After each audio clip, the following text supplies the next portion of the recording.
హనుమ అన్నారు, అమ్మా త్వాం హి పృష్టగతాం కృత్వా సంతరిష్యామి సాగరం శక్తిరస్తి ఇమే ఓఢుం లంకామపి సరావణం అహం ప్రశ్రవణస్థాయ రాఘవాయద్య మైథిలి ప్రాపయిష్యామి శక్రాయ హవ్యం హృతమివానల.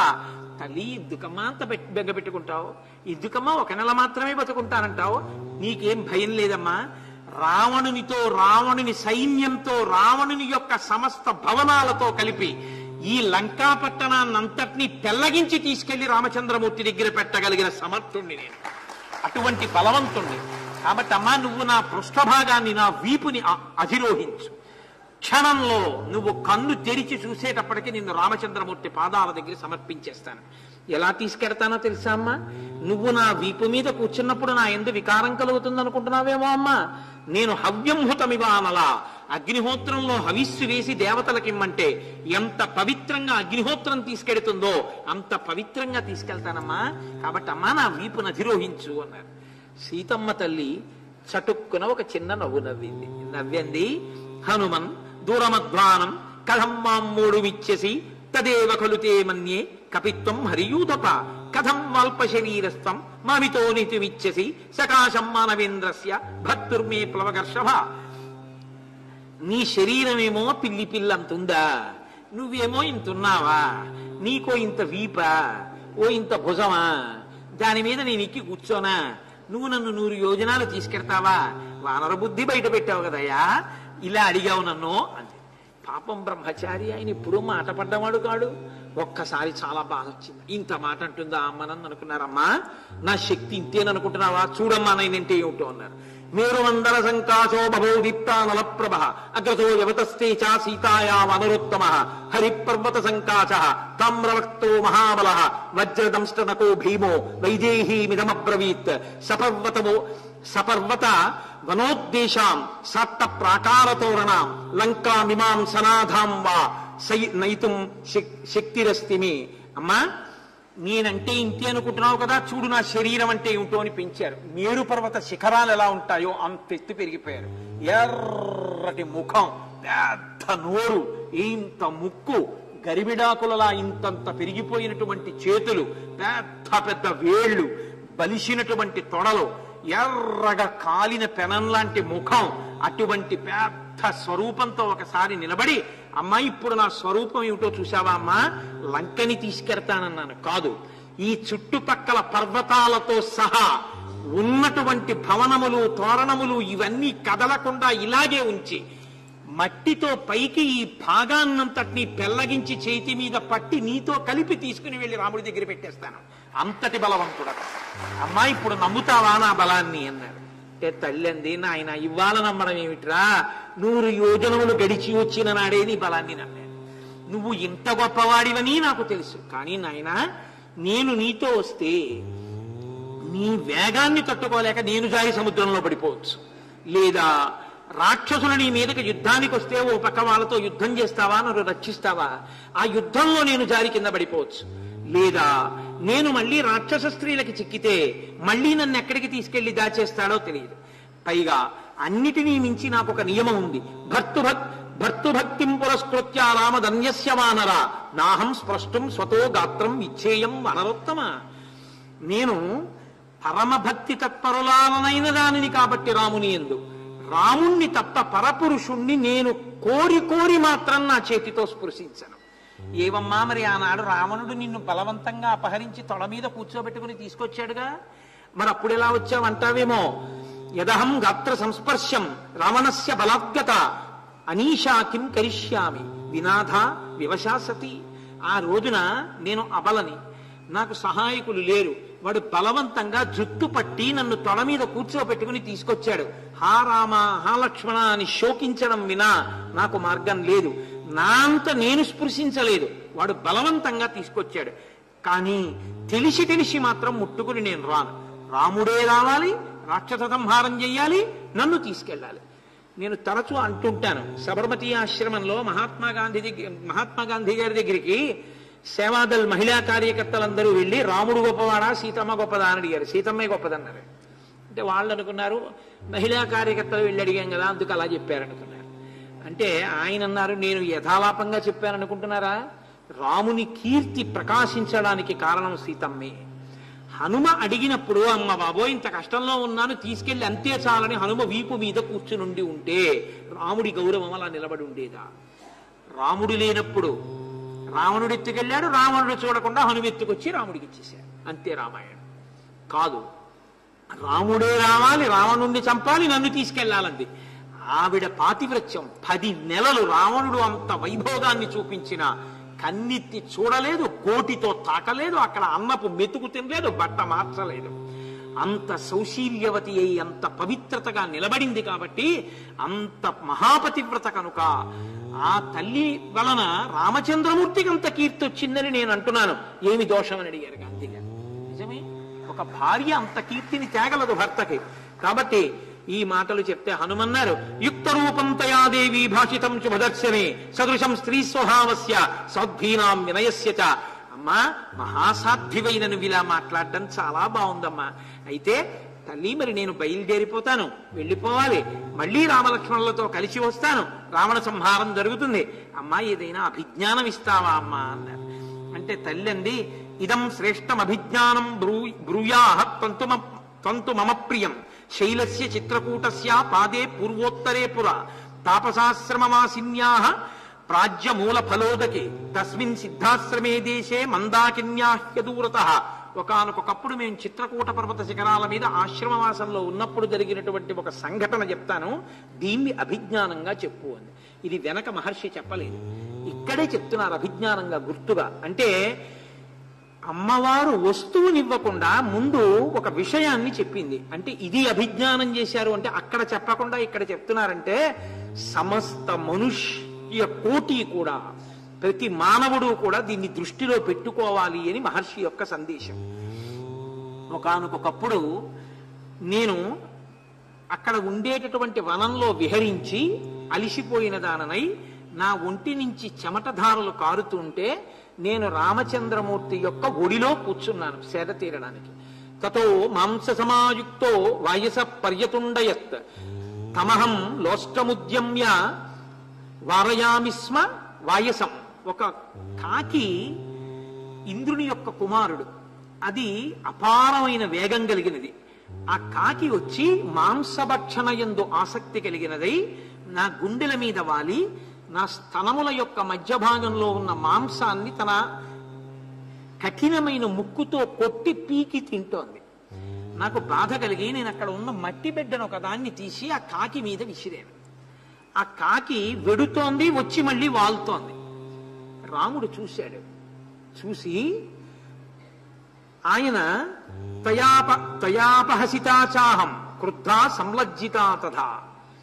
అప్పుడు రాముడు నన్ను చూసి పరిహాసాస్పదంగా నవ్వాడు, హాస్యమాడాడు. ఇది జ్ఞాపకం చేయి. ఆ తరువాత కొంతసేపటికి నేను రామచంద్రమూర్తి యొక్క ఒడిలో పడుకుని నిద్రపోయాను. నిద్రపోయినప్పుడు ఆ కాకి రాలేదు, రాముడు ఒడిలో ఉన్నాను, ఊరుకుంది.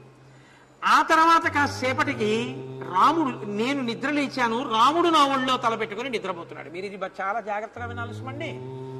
మళ్ళీ నిద్రపోతున్నాడు.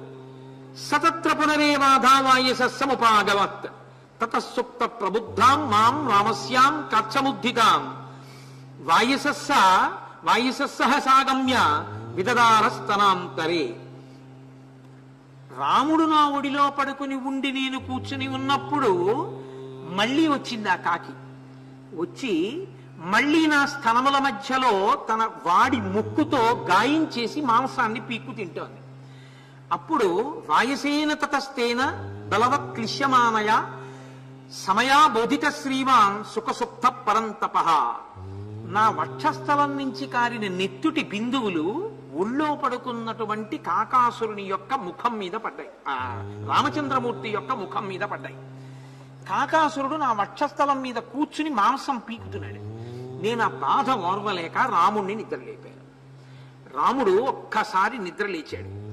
నిద్ర లేస్తూనే కేనతే నాగనాసోరు విక్షతం వైస్తనాంతరం కక్రీడతి సరోషేణ పంచవక్త్రేణ భోగినా. వెంటనే ఆయన అన్నాడు, ఎవడురా 5 తలల పాముతో ఆటాడిన వాడెవడు అని అడిగాడు.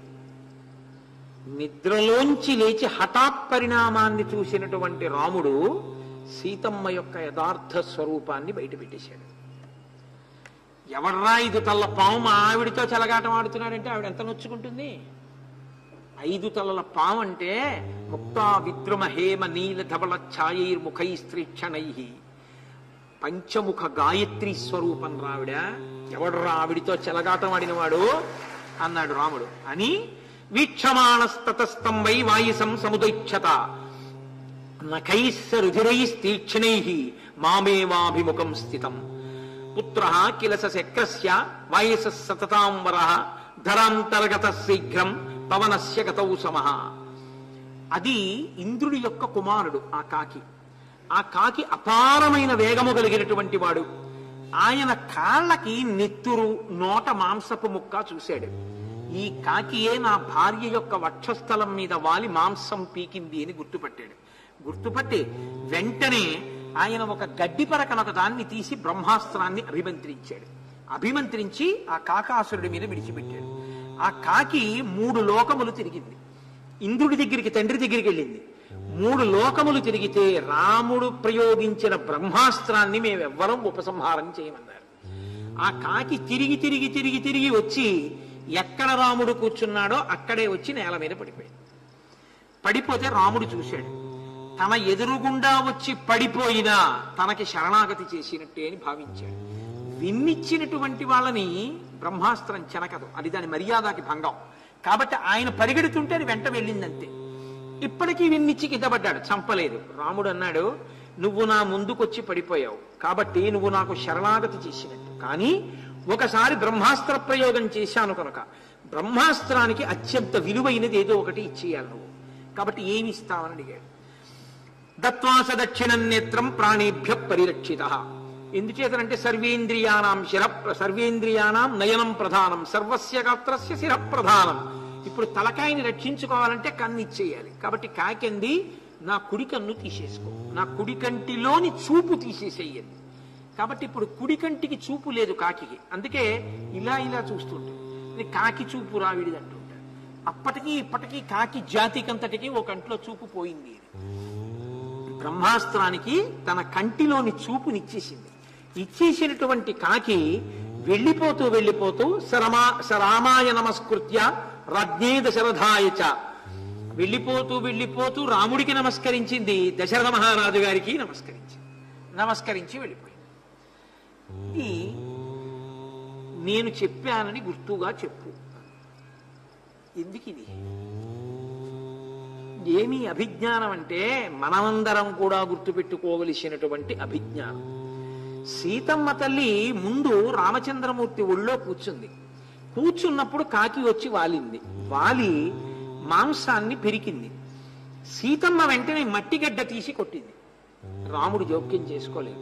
తన రక్షణ తాను చూసుకున్నప్పుడు నేనెందుకు జోక్యం చేసుకుంటానని హాస్యం ఆడాడు. ఈ మట్టి బిడ్డ పెట్టి కొడుతుండడంలో ఆవిడ వడ్డానం దారింది, చీర దారింది. రాముడు నవ్వాడు. తర్వాత ఆవిడ రాముడి ఒళ్ళో పడుకుంది. నిద్రపోవడంలో ఆవిడ రక్షణ ఆవిడ చూసుకోలేదు. ఇప్పుడు రాముడు రక్షిస్తున్నాడు, కాకి రాలేదు. మళ్లీ నిద్ర లేచిన తరువాత రాముడు సీతమ్మ ఒళ్ళో పడుకున్నాడు. సీతమ్మ లేచి ఉంది, రాముడు పడుకుని ఉన్నాడు. ఇప్పుడు కాకి వచ్చి తన మీద వాలింది.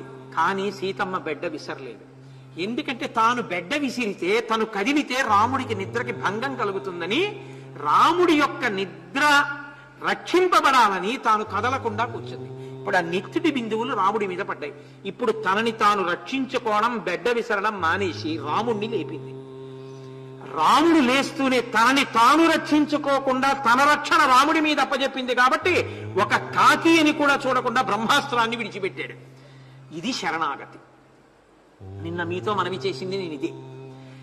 మిమ్మల్ని అంటే అన్ని వేళలా అందరూ చేయలేరండో, అటువంటి ప్రయత్నాలు చేసే పని చేయకండి. దానికి బాగా పరిణితి కలగాలి.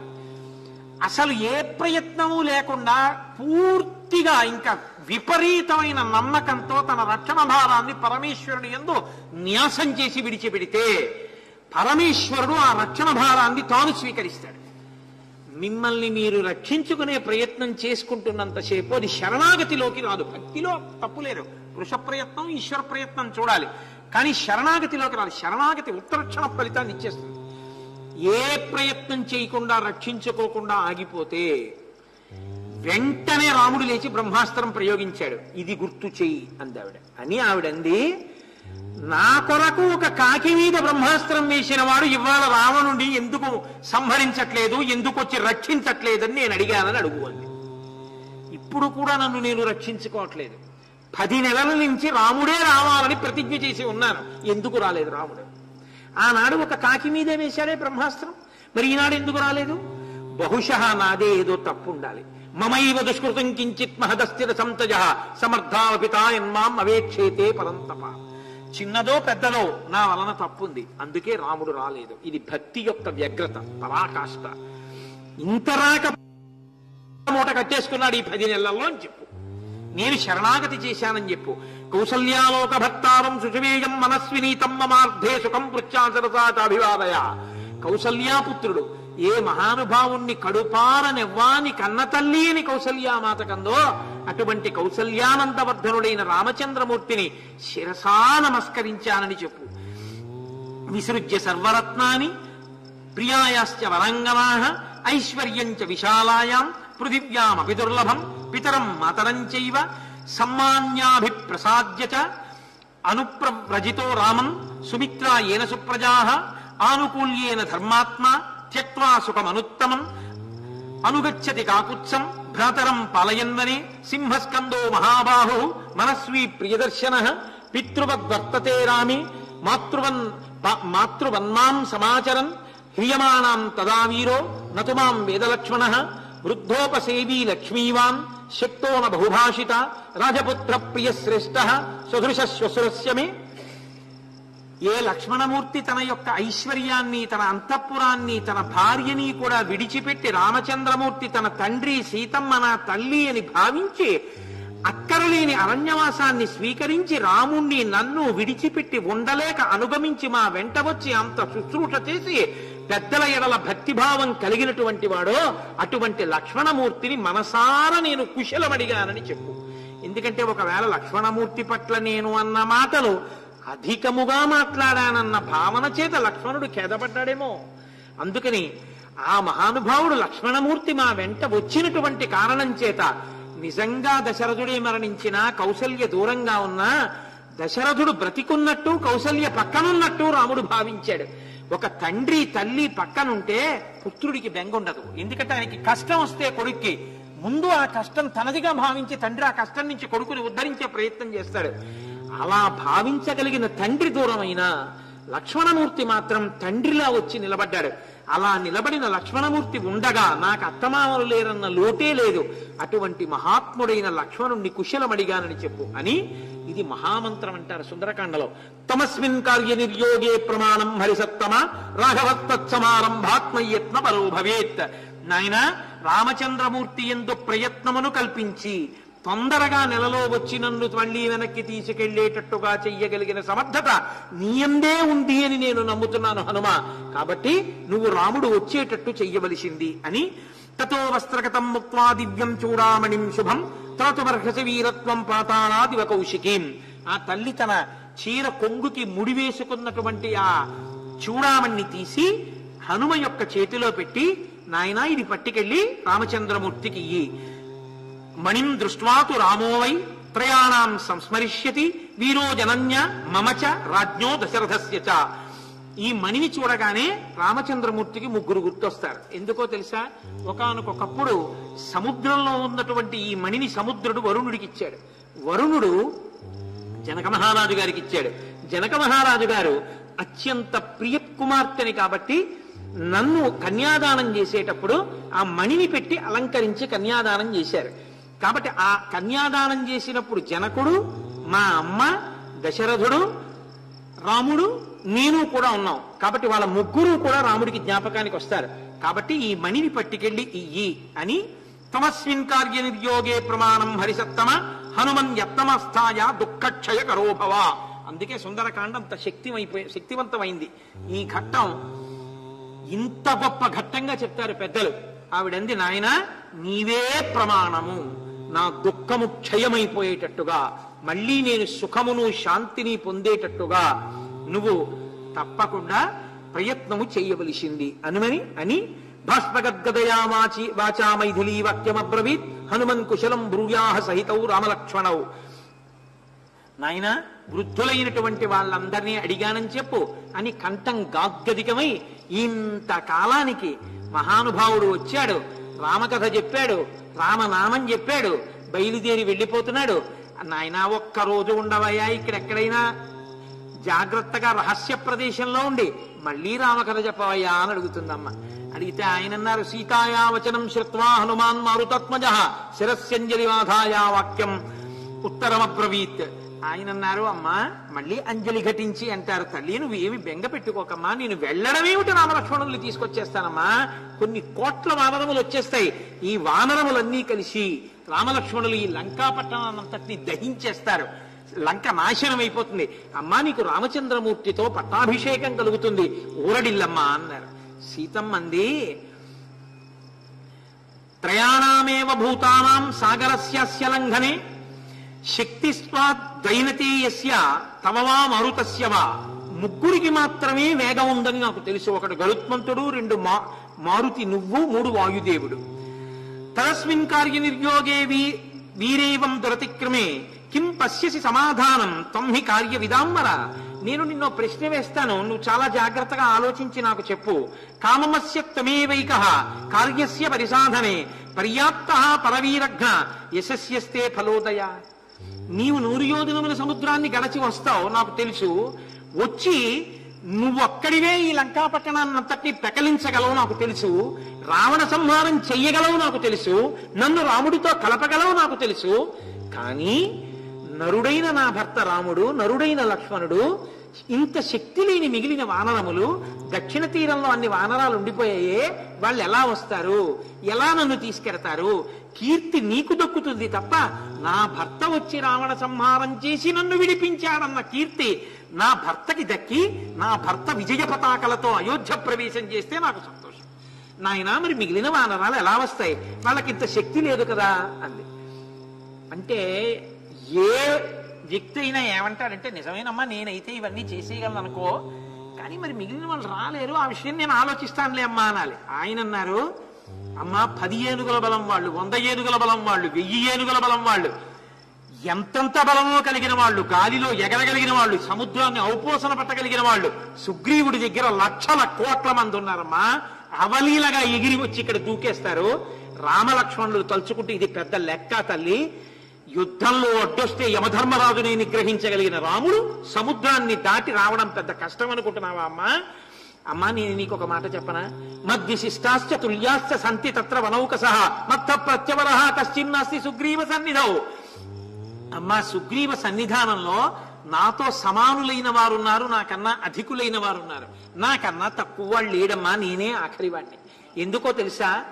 ఎవరైనా పట్టపురాణి దగ్గరికి పంపించేటప్పుడు అంతఃపురంలో అందరికన్నా పనికిమాలిన వాడిని పంపిస్తారు. రాముడు ఉంగరం ఇచ్చి నన్ను పంపించాడంటే నాకన్నా పనికిమాలిన వాడు ఎవరున్నాడమ్మా? నాతో సమానులున్నారు, నాకన్నా అధికులున్నారు, నేనే వచ్చానంటే మిగిలిన వాళ్ళు రాకపోవడం ఏమిటమ్మా, అందరూ వస్తారన్నాడు. ఇది ఆయన వినయం. సుందరకాండలో ఆయన వినయంతో మహానుభావుడు అసలు లోకానికి వినయం అన్న మాటకి భాష్యం చెప్పారు. అందుకే ఎక్కడెక్కడ హనుమని సేవిస్తారో, ఎక్కడెక్కడ హనుమని ఆరాధిస్తారో అక్కడక్కడ బుద్ధి, యశో, బలం, ధైర్యం, నిర్భయత్వం, అరోగత, అజాడ్యం, వాక్పటత్వంచ ఇవన్నీ వినయము ఆయన వలన కలుగుతాయి. అంతటి మహానుభావుడు ఈ మాటలు చెప్పి, అమ్మా నేను బయలుదేరుతానమ్మా అన్నారు. అంటే మళ్ళీ తల్లంటే వద్దు నాయన వెళ్ళిపోవద్దు, ఉండి రామనామం చెప్పు, రామకథ చెప్పు, అది వింటే నా మనస్సు ఊరడిల్ని. ఎన్నాళ్ళకి విన్నాను రామకథ, ఎన్నాళ్ళకి విన్నాను రామనామం, వెళ్ళిపోతావా? వెళ్ళొద్దంటాడు. అమ్మా నేను వెళ్ళకపోతే ఎలా? మళ్ళీ తెల్లంది మనశ్శిలాయాస్తిలకో గండ పార్శ్వే నివేశిత త్వయా ప్రణష్టే తిలకే తంకిల స్మర్తుమర్హసి. నాయన ఇదొక అభిజ్ఞానం చెప్పు. ఒకానొకప్పుడు ఉపవనములలో విహరించి అలిసిపోయినటువంటి నేను ఒళ్ళు చెమట పట్టడం వల్ల నేను పెట్టుకున్నటువంటి బొట్టు చెమటతో కలిసి జారిపోయి మరుగున పడింది. అప్పుడు రాముడు అక్కడే ఉన్నటువంటి ఒక మణిశిల అన్నదాన్ని తీసి అరగదీసి ఆ బొట్టు తీసి నా పాలభాగమునందు ఉంచాలి. కానీ బొట్టు పెట్టడం మానేసి బొట్టు పెడుతున్నాడనుకుని ఆవిడ ఇలా చూస్తుంటే ఆ వేలు తీసి బొట్టు పెట్టకుండా బుగ్గన చుక్క పెట్టాడు. ఆయన అదొక పరిహాసం, అదొక శృంగార చేష్ట, అదొక ప్రియపత్ని యొక్క మురిపానికి చేసిన చేష్టితం. ఇది నేను జ్ఞాపకం చేశానని చెప్పు. అంటే భర్తతో పంచుకున్న ఆ క్షణాల్ని మధురాతి మధురమైనటువంటి స్మృతులుగా బతుకుతున్న దాన్ని తప్ప నా బ్రతుకుకి ఇంకొక ఆశ లేదు. నేను ఇన్నాళ్ళు రాముడితో సమానంగా చూసుకున్నది ఏదైనా ఉంటే ఆ కేశభూషణం ఒక్కటే. ఎందుకో తెలుసా? ఈ కేశము పురుష వ్యామోహం. అటువంటి కేశభూషణాన్ని దీనికి నేను అలంకరించుకుంటే అది రాముడు సంతోషించాలని, అది నేను పెట్టుకున్నప్పుడు సంతోషించిన రాముడి చూపులు జ్ఞాపకం తెచ్చుకోవడానికి అది చూసుకునేదాన్ని. అది కూడా నీకు ఇచ్చేశాను.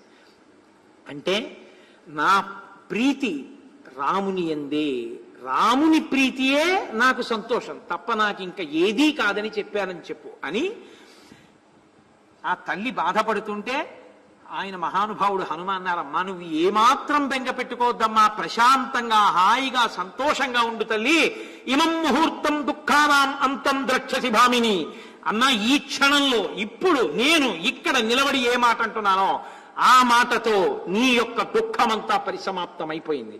నన్ను నమ్ము, ఇక నువ్వు దుఃఖించవలసిన పని లేదు. అతి కొద్ది కాలంలో రాముడు లక్ష్మణ సహితుడై వచ్చేస్తాడు. వచ్చేసి ఈ లంకాపట్టణాన్నంతటినీ తన బంగారు బాణములతో మెరుపులతో నశింపచేసి రావణ సంహారం చేసి నిన్ను స్వీకరించి సీతారామ పట్టాభిషేకం జరిగిపోతుందమ్మా. కొద్ది రోజుల్లో ఆ పట్టాభిషేకం జరుగుతుండగా మేమందరం చూస్తాం, ఎంతో సంతోషిస్తాం. కాబట్టి తల్లి నువ్వు బెంగ పెట్టుకోవద్దు, ఊరడిల్లు. నేను తొందరగా వెడితే వాళ్ళని తొందరగా తీసుకొస్తాను. కాబట్టి అమ్మా నన్ను ఆశీర్వదించమ్మా అన్నారు. ఇమంచ తీవ్రం మమ శోక వేగం రక్షోభిరేభి పరిభర్తృనం చ బ్రూయాస్తు రామస్య గతః సమీపం శివశ్చ తేత్థాస్తు హరిప్రవీరా. నాయనా నీ ప్రయాణము మంగళమగుగాక, నువ్వు సంతోషకరముగా నీ ప్రయాణమును నిర్వహించదుగాక. నా చుట్టూ ఉన్న రాక్షస స్త్రీలు ఇంత బాధ పెడుతున్నారన్న మాట మాత్రం రాముడికి చెప్పడం మర్చిపోకని సరాజపుత్ర్యా ప్రతివేదితార్థః కపికృతార్థ పరిహృష్టచేతాః అల్పావశేషం ప్రసమీక్ష కార్యం దిశయుతీచం మనసా జగామ. సీతమ్మ తల్లి తనని మంగళప్రదంగా నాయనా నీ ప్రయాణం చెయ్యి అన్న మాట తల్లి ఆశీపూర్వకంగా పలికేటప్పటికే హనుమ పరమ సంతోషాన్ని పొంది అమ్మయ్యా సీతమ్మ దుఃఖాన్ని దైన్యాన్ని విడిచిపెట్టేసింది. ఇప్పుడు ఊరడెళ్ళి నమ్మి ఉంది కాబట్టి, శాంతి పొందింది కాబట్టి రాముడు వచ్చేంత వరకు ప్రశాంత చిత్తంతో ఉంటుంది. రాముడు వచ్చేస్తాడు, రావణవధ అయిపోతుంది, సీతారామ పట్టాభిషేకం 1 వారం రోజుల్లో పూర్తి చేసేస్తాం కాబట్టి అయిపోతుంది అని ఎంతో సంతోషంగా ఇహ సీతారామ పట్టాభిషేకం అయిపోయిన తర్వాత నాకేం కావాలి కాబట్టి బయలుదేరుతాను. ఇంకొక పని మిగిలిపోయింది, చిన్న పని, ఆ పని పూర్తి చేసేస్తే 1 కాండ అనుకున్నారు. చాలా సంతోషించారు మహానుభావుడు. ఆయన బయలుదేరుతానని సంకల్పం చేసుకుని మహాసంతోషంతో పొంగిపోతూ ఉత్తర దిశగా బయలుదేరడానికి సిద్ధపడుతున్నారు. అక్కడ సీతమ్మ తల్లి హనుమ కూడా పరమ సంతోషంగా ఉన్నారన్న ఈ ఘట్టం దగ్గర ఇవాల్టి ఉపన్యాసాన్ని పూర్తి చేస్తాను. ఈ సందర్భంలో నేను మీకు ఒకటి మనవి చేయాలి. నువ్వు రోజు ఇలాగే చెప్తావు అనుకోకండి, నేను యథార్థమే చెప్తున్నాను. రేపు జయమంత్రం, అత్యద్భుతమైనటువంటి జయమంత్రాన్ని దేవాలయంలో అదే రాస్తారు, జయశ్చతి బలో రామో లక్ష్మణశ్చ మహాబలః. అది చదివినా విన్నా కూడా జయం కలుగుతుందని. అంత గొప్ప జయమంత్రం రేపు ఉపన్యాసంలో వస్తుంది. రేపు హనుమ పూర్తిగా తన సందేశాన్ని కూడా ఇచ్చి లంకని దహించి సీతమ్మని దర్శించి తిరిగి వెడతారు. ఆ వానరులందరూ శుభవార్త వింటారు. అంత గొప్ప ఘట్టాన్ని రేపు చెప్పి రేపటితో సుందరకాండ పూర్తవుతుంది. సుందరకాండ పూర్తయినప్పుడు ఒక శ్లోకంతో పూర్తి చేస్తారు, అందుకు పారాయణ చేస్తారు. సుందరకాండ పారాయణ చేయండి అని ఎందుకంటారంటే ఆ శ్లోకం కోసం వింటారు. తతో మయా వగ్విదధీన భాషిత, ఆ శ్లోకం కోసం. అందులో నేను శాంతినిచ్చాను అని చెప్పారు హనుమ. అది విన్న వాళ్ళందరికీ మనశ్శాంతి కలుగుతుంది అని. కాబట్టి రేపు మనందరం చక్కగా ఆ ఉపన్యాసంతో సుందరకాండని పూర్తి చేసుకుందాం. ఈ సందర్భంలో నేను ఒకటి మనవి చేస్తాను మీకు. హరిప్రసాద్ గారు మీతో చెప్పి ఉన్నారు, శృంగగిరి పీఠం డబ్బుల కోసం వ్యామోహపడే పీఠం కాదు అని. యథార్థం ఎందుకు వ్యామోహపడుతుంది? ఆ పీఠంలో ఎంత శక్తివంతమైన పీఠాధిపతులంటే ఒక్కసారి గాలిలో ఇలా అంటే గణపతి వచ్చారు, తోరణ గణపతి. అంత శక్తివంతమైన పీఠం.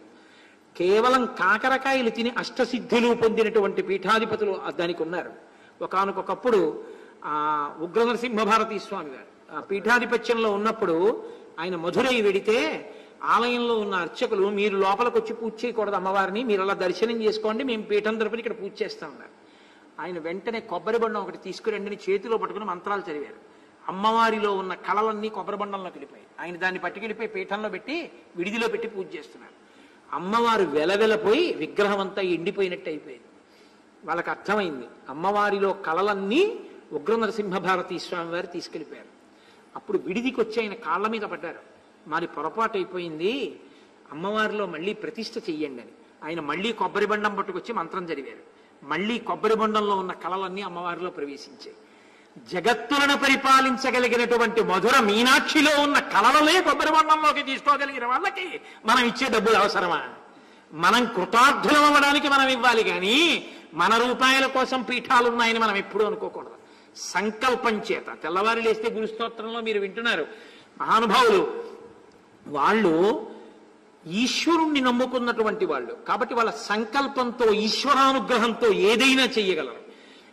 శృంగగిరి పీఠానికి అసలు అంత వైభవాన్ని తీసుకొచ్చినటువంటి వారు, అదేంటి వేదాలకన్నిటికీ భాష్యం ఇచ్చినటువంటి వారు విద్యారణ్య స్వామి వారు. విద్యారణ్య స్వామి వారు ఒక్కసారి ప్రార్థన చేస్తే కురిసేసిందంటే బంగారం అంతాను, కానీ వచ్చే జన్మలో తీసుకో ఇప్పుడు ఇవ్వనంది అమ్మవారు. ఆయన వచ్చే జన్మలో ఉంది కాబట్టి సన్యాసించేశారు. సన్యాసం ఉత్తర జన్మ. అమ్మాయి ఇప్పుడు తీసుకోనా అన్నారు, తీసుకోండి. సన్యాసి ఏం చేస్తా ఉంది, సనాతన ధర్మాన్ని రక్షించడానికి నేను ఒక సామ్రాజ్యాన్ని నిర్మిస్తానమ్మా అన్నారు. ఆయనే కర్ణాటక సింహాసనాన్ని, విజయనగర సామ్రాజ్యాన్ని నిర్మించి మొట్టమొదట అంతఃపురాలు, సౌధాలు, రాజ్య నిర్మాణం, కోశం, దానికి లక్ష్మీదేవి యొక్క కృపగా వచ్చిన ఐశ్వర్యాన్ని ఇచ్చినటువంటి వారు విద్యారణ్య స్వామి.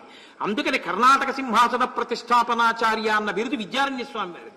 పరంపరాగతంగా అదే శంకరాచార్యుల వారిది పరంపరాగతంగా వస్తోంది. కాబట్టి ఆ పీఠం మీద కూర్చున్న ఎవరికైనా కూడా కర్ణాటక సింహాసన ప్రతిష్టాపనాచార్య అంటూ ఉంటారు. అటువంటి మహానుభావులు వాళ్ళు. వాళ్ళకి ఐశ్వర్యం లోటైందని కాదు, కానీ ఒక నియమం ఒకటి ఉంది లోకంలో. ఏమిటంటే రామకార్యంలో ప్రతి వాళ్ళని పాలు పంచుకునేటట్టుగా నువ్వు ప్రోత్సహించు అని. ఎందుచేత అంటే మీరు విన్నారు, రామకార్యంలో మాట సాయం చేస్తేనే కాలిపోయిన రెక్కలు వచ్చాయి. అటువంటిది రామకార్యంలో ఏదో ఒక ఉపకారం చేసి తీరాలి. ఏదో ఒక ఉపకారం అంటే నాకు తెలుసు, ఎందుకంటే నేను ఎన్నో కార్యక్రమాలు ఈశ్వరానుగ్రహంగా నాతో చేయించాడు. చేసిన వాడిని అహంకరించట్లేదు. చాలా మందికి మొహమాటం ఎక్కడొస్తుందంటే, మనం అంత శక్తివంతులమా, మనం ఒక 116 ఇద్దామంటే ఆయన రోజు చదివే లిస్టులో 10,000, 15,000, 25,000, 1,00,000 ఉంటున్నాయి. నేను పట్టుకెళ్ళి 116 ఏమనిస్తాను? ఓ 11 రూపాయలు నేను ఏమనిస్తాను రామకార్యానికి? ఇంకొక వారం రోజుల్లో రామ పట్టాభిషేకం. నా చెయ్యి వేద్దామనున్నా ఎలా వెయ్యను అని బాధ ఉంటుంది. అందుకే మేము కాకినాడలో ఏం చేస్తామో తెలుసా అండి, అసలు ఎవరి దగ్గర డబ్బుచ్చుకు రసీదు ఒకే ఒక్క రోజు ఆ మహత్కార్యం జరగడానికి హుండీ పెడతాం. ఒక్కరోజే, ఇంకా 10 రోజులు ఆ హుండీ పెట్టరు. ఒకే ఒక్క రోజు, అది కూడా మహత్తరమైన రోజున పెడతాం. ఎందుకంటే వాళ్ళకి అది ఈశ్వరానుగ్రహాన్ని కల్పించాలి. నీ శక్తికి నువ్వే సాక్షి. రాముడు దాన్ని చూస్తాడు. మన మన మన రసీదులు ఎందుకో, మన అల్లరి ఎందుకో. అర్ధనా వేయగలిగిన వాడు అర్ధనా వేస్తాడు, 100 వేయగలిగిన వాడు 100 వేస్తాడు, 1000 కలిగిన వాడు 1000 వేస్తాడు. ఒక్కొక్కసారి మా హుండీ తీసినప్పుడు 500 రూపాయల కట్టలు ఉన్న రోజులు ఉన్నాయి. ఏం గోపాలకృష్ణ గారు, ఫారిన్ ఎక్స్చేంజ్ హుండీలో ఉన్నటువంటి రోజులు ఉన్నాయి. బంగారు కాసులు వేసిన వాళ్ళు ఉన్నారు. అవి ఆ కౌంటింగ్ కూడా మేము ఎక్కడో చెయ్యం. అది పర్టికులర్ టైమింగ్స్ ఇస్తాం. ఈ టైం నుంచి ఈ టైం వరకే హుండీ ఉంటుంది. అయిపోయిన తర్వాత కార్యక్రమంతో ఏ సంబంధము లేకుండా సభలో ఉన్న వాళ్ళు ఎవరినో ఇలా చూసి, అయ్యా మీరు మీరు మీరు అని ఒక 6-7 మందిని నామినేట్ చేస్తాం. వాళ్లే ఆ రోజు రాత్రి ఈశ్వర పాదాల దగ్గరే లెక్క పెడతారు. లెక్క పెట్టి పీఠం యొక్క నిర్వాహకులు ఎవరుంటారో, మాకు దేవాలయ నిర్వాహకులు గోపాలకృష్ణ గారు, వారికి అందజేస్తాం. వారికి ఇస్తారు. మరురాజు సభలో దాన్ని అనౌన్స్ చేస్తారు, ఇంత వచ్చింది నిన్న హిందీలో అని. దాన్ని ప్రతిజ్ఞ చేస్తారు. ఇందులో ప్రతి రూపాయి ఈశ్వరా నీ పాదముల దగ్గర ప్రతిజ్ఞ చేస్తున్నాను, నీ కార్యానికే ఖర్చు పెడతాను, అది చాలు, అంతే. ఎవరు ఈశ్వరుడి డబ్బు వాడుకుంటారు అందులో? అటువంటి వారికి ఏం కావాలి? ఆయనకి ఎందుకు? ఆయనే బోల్డ్ పాపం మహానుభావుడు పీఠానికి భక్తితో చేస్తున్నవారు.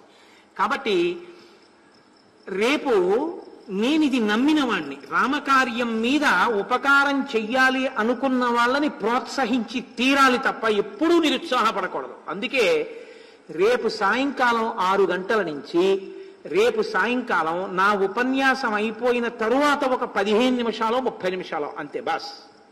నేను ఇక్కడే ఉంటాను రేపు ఉపన్యాసం అయిపోయాక. ఉపన్యాసం పూర్తయిపోయిన తర్వాత కొంతసేపటికి అది అలా ఎదురు చూస్తూ ఇంకా మా అబ్బాయి వస్తాడండి, మా మేనల్లుడు వస్తాడండి వచ్చాం అంతే. ఆ తర్వాత మీరు వేసేది ఏమైనా ఉంటే అవి దేవాలయాల్లోకి వెళ్తాయి. రామకార్యంలోకి వెళ్ళేది అంటే పట్టాభిషేకానికి ఖర్చు కానీ రేపు అన్నదానంలో కానీ ఈ ద్రవ్యాన్ని రామకార్యంలో వాడతారు. దానికి రేపు సాయంకాలం 6 గంటలకి ఒక ప్రత్యేకమైన హుండీ ఒకటి పెడతారు. ఎక్కడ పెడతారు ఆ హుండీ? శారదాదేవి దగ్గర పెట్టండి. శారదమ్మ ఎదురుగుండా విశాలంగా ఉంటుంది కాబట్టి ప్రాంగణం, వాళ్ళు క్యూలో నించున్నా తేలిగ్గా ఉంటుంది. శారదమ్మ ఎదురుగుండా వెంకటాచలంలో కడతారే అలా ఒక పెద్ద హుండీ కట్టించండి. అక్కడ ఒక వ్యక్తిని పెట్టండి. వాళ్ళు వచ్చి మీరు ఎవ్వరికీ చెప్పక్కర్లేదు. మీరు అర్ధనా వేస్తే వేయండి, పైసా వేస్తే వేయండి. మీరు ఒకవేళ అది కూడా వెయ్యగలిగిన శక్తి ఈశ్వరుడు మీకు ఇవ్వకపోతే శ్రీరామ అని రాసి ఒక కాగితం మీద అందులో వేయండి. మీరు ఎంత వేసినా రామచంద్రమూర్తి కార్యానికి. కానీ నేను అనుకుంటున్నాను రాముడు అలా ఎవ్వరినీ ఆ స్థితిలో ఇక్కడ ఉంచలేదు. రామనామము రాయిస్తాడు, ఎంతో కొంత ఇవ్వగలిగిన వాళ్ళమే. కాబట్టి నా వాక్కు ఆ దోషంతో కూడుకున్నది అని మీరు అనుకోవద్దు. కాబట్టి ఎవరు ఎంత వెయ్యగలిగితే అంతా వెయ్యండి. రేపు రాత్రి మనం ఉపన్యాసం అయిపోయినటువంటి ఒక్క 30 నిమిషాలు, ఉపన్యాసం అయిపోయిన తర్వాత 30 నిమిషాలు మాత్రమే ఆ హుండీ ఉండాలి. హరిప్రసాద్ గారు 30వ నిమిషం దాటిపోగానే దాన్ని క్లోజ్ చేసేసి మీ సమక్షంలో పెద్దలు తీసుకొచ్చి ఇక్కడ పెడితే మనం సభలోనే ఎవరో కొంతమంది నామినేట్ చేద్దాం. అసలు నాకు చాలా మంది తక్కువ పరిచయం, ఇక్కడ వ్యక్తిగతంగా పరిచయాలు నాకు ఇక్కడ చాలా తక్కువ. నేను ఉపన్యాసానికి వస్తాను, అయిపోతే మళ్ళీ నా విడిదికి వెళ్ళిపోతాను, నాకు పరిచయం ఉంటుంది. కాబట్టి నేను పక్షపాతంతో ఎవరిని పిలిచేది ఉండదు. అయినా నాకు అలాంటి వాటికి సుతారము నేను ఇష్టపడను. ఎవరిని నామినేట్ చేద్దాం అనుకుంటే వాళ్ళని చేస్తాం. వాళ్ళకు ఒకవేళ కష్టం ఉంటే లెక్క పెట్టడంలో వాళ్ళు అయ్యా నన్ను వద్దు ఇంకోరిని పెట్టండి అంటే ఇప్పుడు ఇంకోరికి ఇస్తాం. ఆడవారికి కూడా అవకాశం ఇద్దాం. ఇది వారు తరించాలి, వాళ్ళు వేసిందే. ఆడవాళ్లలో కూడా ఎవరి వీధ నా చూపుడు వేలాగితే వాళ్ళకి అవకాశం. కాబట్టి చక్కగా రేపటి రోజుని మీ అందరూ కూడా ఆ ద్రవ్యాన్ని చూద్దాం అనుకున్న వాళ్ళు కూడా చూస్తారు. ఇలా ఓ తాడు కట్టేసి ఇక్కడే ఈ ఎదురుగుండానే పోసేసి, అంటే ఒక భద్రత ఉండాలి కాబట్టి అలా ఓ తాడు కట్టేసి కాస్త రక్షణ నిలబడి అందరూ చూసేవాళ్ళు కూడా చూడొచ్చు. హుండీ కింద పోసినప్పుడు చక్కగా లెక్క పెట్టి 33 రూపాయలు వస్తే 33 రూపాయలు, 3,70,000 వస్తే 3,70,000. రామకార్యంలో పాలు పంచుకొని కృతార్థులవుదాం. సంపూర్ణ రామాయణంలో ఇంత క్రతువులో ఇది మన భాగ్యం. జీవితంలో మనం చెయ్యగలిగింది చేద్దామనుకున్న తృప్తితో వెయ్యండి తప్ప నేను అన్నానని వెయ్యద్దు. మీకు చెప్పి నేను చెయ్యని వాణ్ణి కాను. నేను కూడా నాకు ఈశ్వరుడు ఇచ్చిన దానికి లోటు లేకుండా నేను కూడా హుండీలో వేస్తాను. నన్ను నమ్మండి. మీ దగ్గర డబ్బులు ఇచ్చుకోవడానికి నేను చెప్పాను అనుకోవద్దు. నేను కూడా రేపు ఉపన్యాసానికి వస్తూని హుండీలో వేసి ఉపన్యాస వేదిక మీదకి వస్తాను. కాబట్టి రేపు అందరం రామకార్యంలో పాలు పంచుకుని సంతోషంగా ఒక్క కుటుంబ సభ్యులం. అది ఎంత రానివ్వండి, దానికి ఏం టార్గెట్లు లేవు. ఇంత రావాలి ఇంత ఇండని ఏం లేదు. ఉండనే ఉంది పెద్ద పర్వతం. కాబట్టి అందరం కూడా అలాని పర్వతం ఉంది కదా మనం ఎందుకు అనుకోకూడదు. మనం వేసేది మనం వెయ్యాలి, అప్పుడు మనం పర్వతం అవుతాం. కాబట్టి వేసి చక్కగా కృతార్థులం అవుదాం. ఎందుకు రేపు నిర్ణయించానో తెలుసా అండి? సుందరకాండ రేపు పూర్తవుతోంది, జయమంత్రం వస్తోంది, పైగా శాంతి కలుగుతోందన్న మాటతో పూర్తవుతోంది. ఇంకా తర్వాత యుద్ధకాండ, మళ్ళీ పట్టాభిషేకమే. ఈ ద్రవ్యాన్ని బట్టి ఆయన ఈ పట్టాభిషేకానికి కావలసినటువంటి వాటికి వ్యయం చేసేటప్పుడు ఈ సొమ్ము వ్యయంగా ఇచ్చేస్తారు. ఇచ్చేసి పట్టాభిషేకం వేళటికి మనందరి ధనంతో రామచంద్రమూర్తి యొక్క పట్టాభిషేకం జరుగుతుంటే మేమందరం రామ కింకరులం, రామ బంట్లమని మనం పొంగిపోతాం. కాబట్టి రేపు చక్కగా కార్యంలో పాలు పంచుకోండి. అందరూ అందులో కృతార్థుల గుదురుగాక. ఒక్క 11 మాటలు రామనామం చెప్పేద్దాం. కోరి కొలిచిన వారికెల్లను కొంగు బంగారు రామనామము. రామనామము రామనామము రమ్యమైనది రామనామము. నీవు నేనన్ను భేదమేమియు లేకయున్నది రామనామము. రామనామము రామనామము రమ్యమైనది రామనామము. అండపిండ బ్రహ్మాండములకాధారమైనది రామనామము. రామనామము రామనామము రమ్యమైనది రామనామము. బ్రహ్మ సత్యము జగన్మిథ్యాభావం మే శ్రీరామనామము. రామనామము రామనామము రమ్యమై రామనామము. సకల జీవులలోన వెలిగే సాక్షిభూతము రామనామము. రమ్యమైనది రామనామం. ఆంజనేయుని వంటి భక్తులకు ఆశ్రయము శ్రీరామనామము. రామనామము రామనామము రమ్యమైనది రామనామము. రాకడయు పోకడయు లేనిది రమ్యమైనది రామనామము. రామనామము రామనామము రమ్యమైనది రామనామము. నీలమేఘ శ్యామలము నిర్మలము అయినది రామనామము. రామనామము రామనామము రమ్యమైనది రామనామము. నిర్వికారము నిర్వికల్పము నిర్గుణము శ్రీరామనామము. రామనామము రామనామము రమ్యమైనది రామనామము. పాలు మీగడ పంచదారల పక్వమే శ్రీరామనామము. రామనామము రామనామము రమ్యమైనది రామనామము. మంగళాశాసన పరైహిమదాచార్య పురోగమైః సర్వైశ్చ పూర్వైరాచార్యైః సత్కృతాయాస్తు మంగళం. మంగళం కోసలేంద్రాయ మహనీయ గుణాత్మనే చక్రవర్తి తనూజాయ సర్వభౌమాయ మంగళం. ఉమాకాంతాయ కాంతాయ కామితార్థప్రదాయినే శ్రీగిరీశాయ దేవాయ మల్లినాథాయ మంగళం. కరచరణకృతం వా కర్మవాక్కాయజం వా శ్రవణనైనిజం వా మానసం వాపరాధం విహితమవిహితం వా సర్వమేత్తక్షమస్వ. శివ శివ కరుణాబ్ధే శ్రీ మహాదేవ శంభో. సర్వం శ్రీ ఉమామహేశ్వర వరబ్రహ్మార్పణమస్తు. స్వస్తి.